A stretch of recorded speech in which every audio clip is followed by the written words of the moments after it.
एक भयानक अंधेरी रात में मंदिर की सीढ़ी पर मंदिर में लगे लाइट की रोशनी में एक साधारण 15 साल का लड़का पढ़ाई करते दिखा। ठंडी के दिन थे, वो ठंड से काँप रहा था लेकिन पढ़ाई में खोया हुआ था। हफ्ते में 2 दिन मैं उस रास्ते से होकर गुजरता था।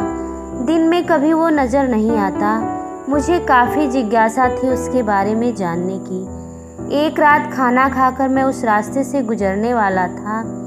सोचा जाते जाते उसके लिए कुछ पार्सल लेकर जाऊंगा। मैं पार्सल लेकर गाड़ी से उस मंदिर के पास पहुंचा।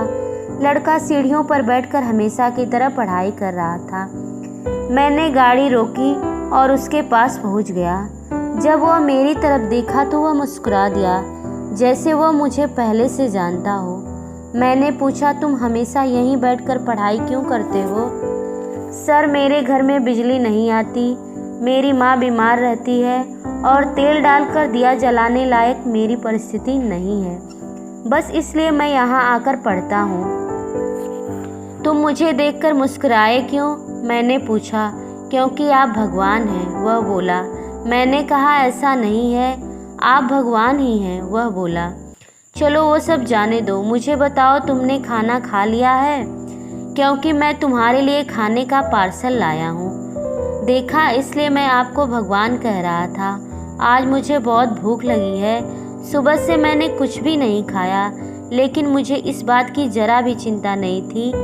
मैं जानता था कि वो भगवान जिसने मुझे भूख दी है, वह मुझे भूखा पेट नहीं सुलाएगा।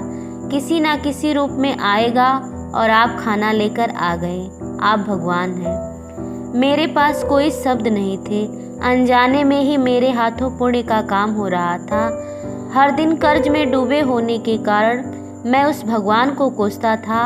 आज उसने मुझे ही भगवान की उपाधि देकर शर्मसार कर दिया। आधा खाना खाकर उसने आधा बचा लिया और मुझसे बोला कि सर, आप 5 मिनट यहीं ठहरिए, मैं यह खाना माँ को देकर आता हूँ। मंदिर से कुछ दूर एक पुराने घर की तरफ जाते हुए मैं उसे देखता रहा। कुछ मिनट बाद वह वापस लौटा। उसके हाथों में मुट्ठी भर फूल थे। उसने मेरे पैरों में रख दिए और बोला, माँ ने कहा था कि जिस भगवान ने हमारा पेट भरा है उसके चरणों में थोड़े फूल चढ़ाने चाहिए। मेरी आंखें बंद हो गई और उसमें अपने आप आंसू निकल आए। आंखें खोल के मैंने उसके पुराने घर की तरफ देखा। उस घर के सामने पड़े पत्थर में भी मुझे प्यारी सी मुस्कान दिखाई दे रही थी। उस लड़के में मुझे साक्षात भगवान दिखाई दे रहे थे। दोस्तों, कहते हैं कि भगवान सबकी मदद करते हैं, बस वह खुद सामने नहीं आते। किसी ना किसी के जरिए हम तक मदद पहुंचा देते हैं। बस ज़रूरत है तो उन पर विश्वास करने की। कहानी अच्छी लगी हो तो वीडियो को लाइक, शेयर और चैनल को सब्सक्राइब करें। मिलते हैं अगली कहानी के साथ, तब तक के लिए धन्यवाद।